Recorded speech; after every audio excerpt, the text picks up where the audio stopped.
This is my friend and coworker Steve. We're coming to you live from Cascada Elysiana Eco Lodge and Retreat Center.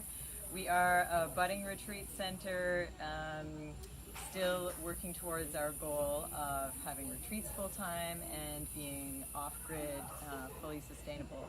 So one of our sustainability projects right now is improving our greywater system. Steve, can you tell our viewers what is greywater? Greywater is basically any kind of water that goes down your drain that's not coming from your toilet. So sinks, showers, basically. Sinks and showers, cool. We had a greywater system in place in the past, and it was a banana circle, which is essentially a hole that your greywater goes into, and it's surrounded by bananas. Bananas look like trees, or banana trees look like trees, but they're in fact stems, and they absorb a lot of water and they filter water. But we had a few problems with this system not working well for us. Can you tell our viewers about that, Steve? Yeah, so the issue was that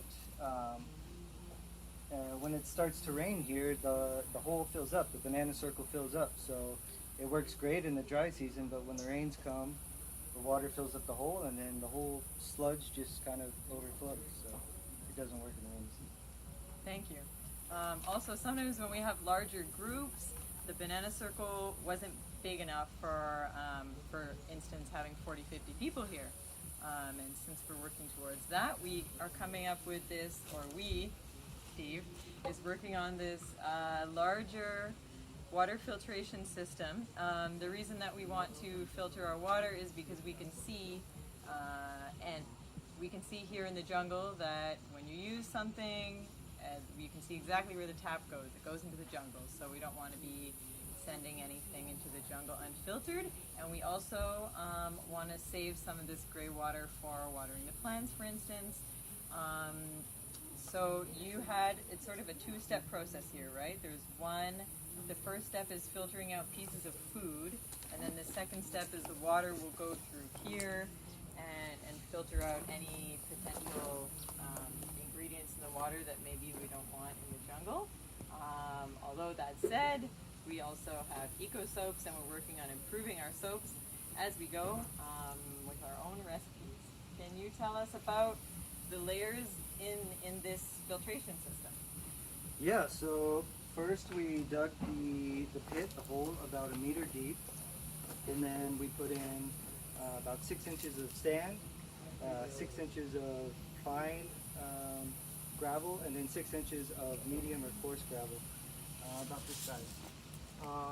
And that's all we need for the filtration aspect of it. And mostly we just want to get the soap out of the water so that it doesn't go back into the creek further down the hill.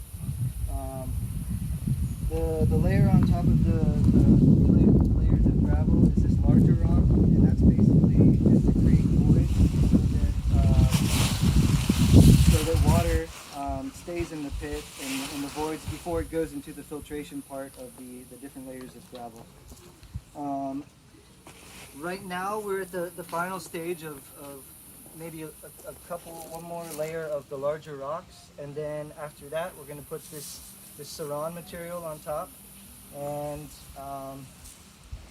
then put this coarse layer of gravel on top of the saran. And what that will do is kind of make this whole unevenness more level, because after we do this layer of saran, we're going to put the plastic on top of that, and we want it to be even because we're going to put on one more layer of this coarse gravel just to make it kind of look pretty. This is an idea we came up with that's basically going to help us plant vetiver, which is a grass. It has a really deep root system that helps absorb water. After we put the layer of plastic on top of this, we're not going to be able to have access to get the plant roots down to the bottom of where the water is going to be sitting at the sand layer and the gravel.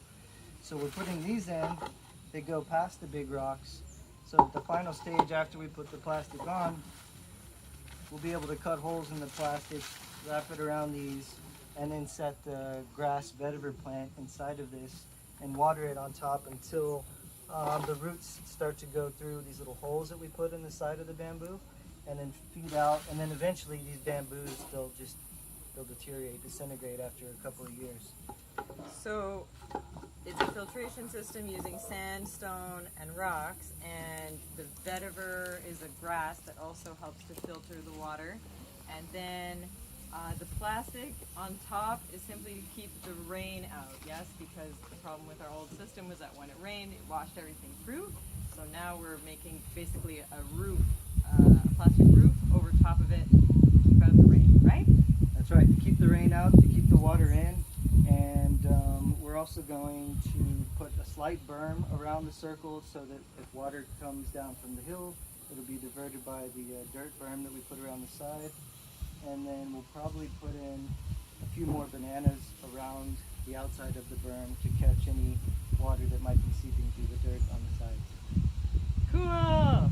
Thank you. Again, coming live from Cascada Elysiana, Lauren and Steve talking about our greywater system. Thanks for joining us! Woo!